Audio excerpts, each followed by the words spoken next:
नमस्कार विद्यार्थी मित्रांनो, आज आपण सोडवणार आहोत शिक्षक अभियोग्यता आणि बुद्धिमत्ता चाचणी म्हणजे स्टेट प्रश्नपत्रिका 1 मधील इंग्लिश विभाग।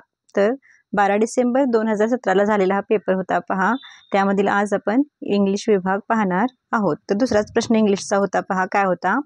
Choose the word which is opposite in the meaning in the given word. आणि त्यात गिवन वर्ड काय आहे? ॲडल्ट्रेशन। आणि ह्याचा आपल्याला अपोजिट वर्ड शोधायचा आहे। आता ॲडल्ट्रेशन म्हणजे काय? तर भेसळयुक्त। आणि पर्याय कसे आहेत? प्युरिफिकेशन, कंटेमिनेशन, पोल्युशन आणि ब्रायबरी।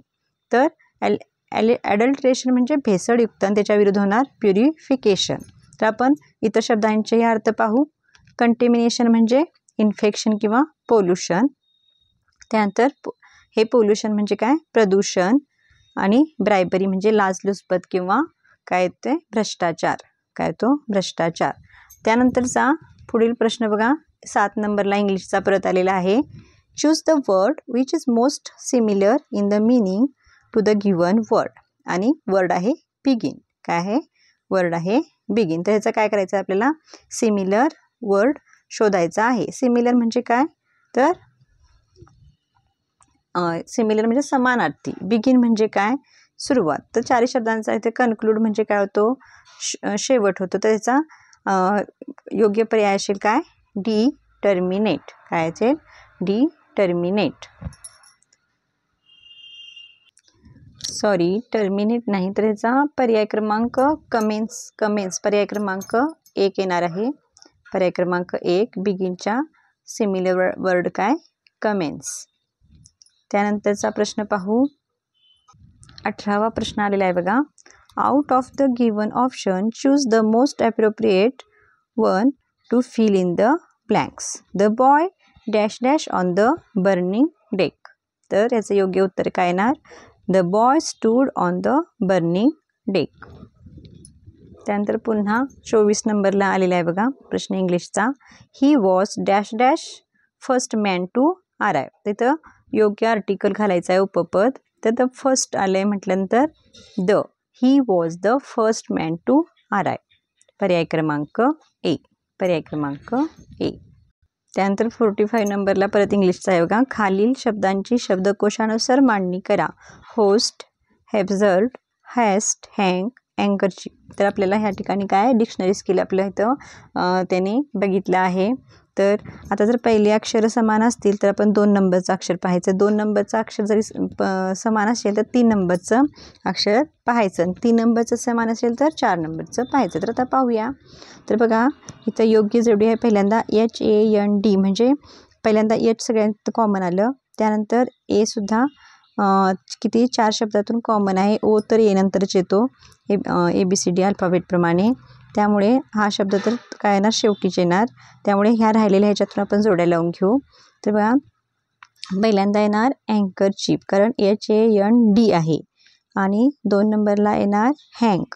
मग आता हँग 2 नंबरला का? तर इथं हे अल्फाबेट्सनुसार डी काय येतं आहे? पहिल्यांदा येतं आणि त्यानंतर जी येते, म्हणून 2 नंबरला काय येणार? हँग। आणि त्यानंतर येणार पर्याय क्रमांक 2 हेब्झर्ड। नंतर काय येणार? हॅस्ट। आणि शेवटी येणार काय? होस्ट। तर बघा डिक्शनरीमध्ये ज्याप्रमाणे आपण शब्द शोधतो त्याप्रमाणे इथं आपण काय क्रम लावायचा होता। आणि ह्याचा योग्य उत्तर आहे पर्याय क्रमांक ए। त्यांचं चुकून या ठिकाणी पण बी पडलं होतं, ते मी इथं ए केलेलं आहे। तर पर्याय क्रमांक ए हे योग्य आहे। 49 नंबरला परत आलेला इंग्लिशच्या 48ला पण आहे। टेंडेंटियस पासून खालील शब्दापैकी कोणते शब्द तयार केले जाऊ शकत नाहीत? तर पहा पहिला शब्द आहे इंटेन्शन। तर ह्यामध्ये डबल आय आलेला आहे आणि इथं सिंगल आय दिसत आहे, त्यामुळे पहिलाच पर्याय काय आहे? योग्य आहे। त्यानंतरचा लागोपाठचा प्रश्न इंग्लिशचा आहे पहा। Out of the given 4 words only 1 is not spelled correctly. Find the word that is not correctly spelled. म्हणजे खालीलपैकी एका शब्दाचं काय चुकलेलं आहे? स्पेलिंग चुकलेलं आहे आणि तो कोणता शब्द आहे तो आपल्याला ओळखायचा आहे। आणि याचं योग्य उत्तर आहे अनाउन्समेंट। तर या ठिकाणी डबल एन आणि सी नंतर ई हवं होतं, त्यामुळे पहिलाच काय पर्याय आपला योग्य आहे।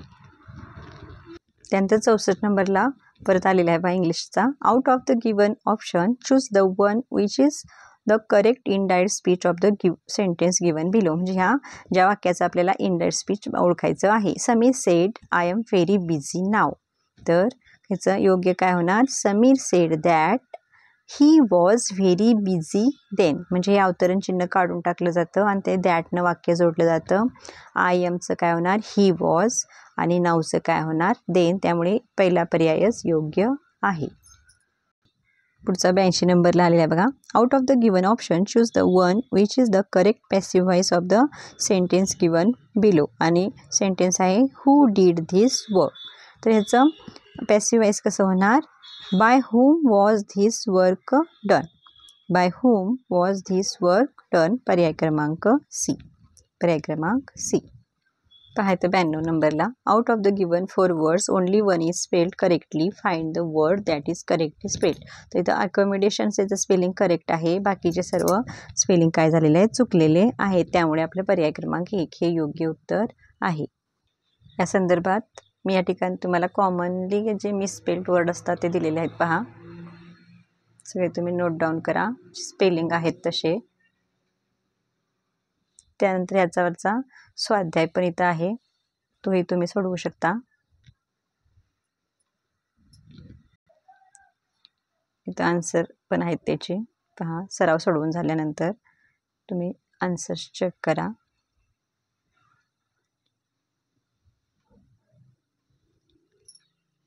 त्यानंतर 144ला इंग्लिश प्रश्न आलेला आहे. पहा, a sentence with an underline word is given below. Find the word which is most similar in meaning to the underline word. आणि अंडरलाईन वर्ड काय? ॲबंडन्ड. तर याचा काय करायला आपल्याला सिमिलर वर्ड ते शोधायचा आहे. तर डिसकंटिन्यूड. काय? डिसकंटिन्यूड. तर पहा, वाक्य कसं होतं? The game was abandoned at half time because of the poor weather condition. तर तुम्हाला वाक्य वाचल्यावरच तुम्हाला लक्षात येईल की थोड्या वेळासाठी म्हणजे अर्ध्या तासासाठी खेळ थांबवण्यात आलेला आहे. म्हणजेच जर ह्याचा अर्थ तुम्हाला माहीत नसेल तर पर्याय वाचून पण कळेल. कारण कंटिन्यूड म्हणजे काय केला? खेळ कंटिन्यू केला. प्लेड म्हणजे खेळले आणि इनिशिएट म्हणजे सुरुवातीचे. तर ऑटोमॅटिक उत्तर काय येणार आहे? पर्याय क्रमांक 1 डिसकंटिन्यूड. म्हणजे अर्ध्या तासासाठी खेळ काय केला? थांबवण्यात आला असा याचा अर्थ होतो.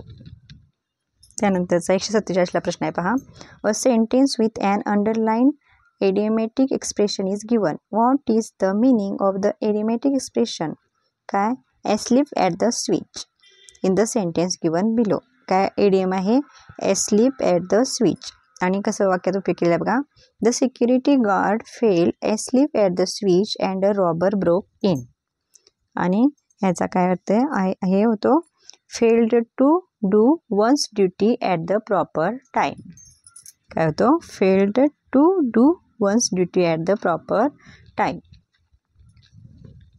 प्रश्न सलग नाही आहेत, आधीमध्ये विचारण्यात आलेले. प्रत्येक विषयाचे जसं त्यांनी मिक्स प्रश्न विचारलेले आहेत. त्यानंतर 159 नंबरला परत इंग्लिश आलेले. पहा, a sentence with an underline word is given below.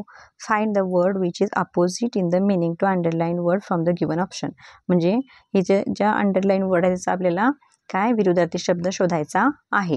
Treasury. ट्रेशरीचा विरुद्धार्थी शब्द आहे loyalty. Shiva was deeply wounded by the treasury of his closed relative and old friends. आता ट्रेजरी म्हणजे काय? विश्वासघातकी. आणि लॉयलिटी म्हणजे काय? प्रामाणिक. म्हणजे काय होणार? त्याचा ट्रेजरीचा विरुद्धार्थी हा शब्द लॉयल्टी तिथं येणार. पहा, 175ला परत इंग्लिश.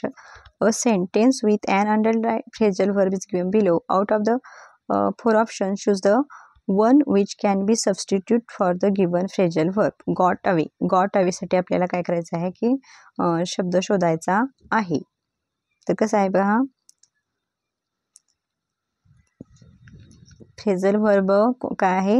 Got away. आणि त्याच्यासाठी काय करायचं आहे? वाक्य कसं होतं? The criminal got away after killing 3 men. म्हणजे तिघांना मारून सुद्धा तो काय आहे? म्हणजे मोकळा फिरत आहे. तर याचा पर्याय काय येणार? एस्केप्ड.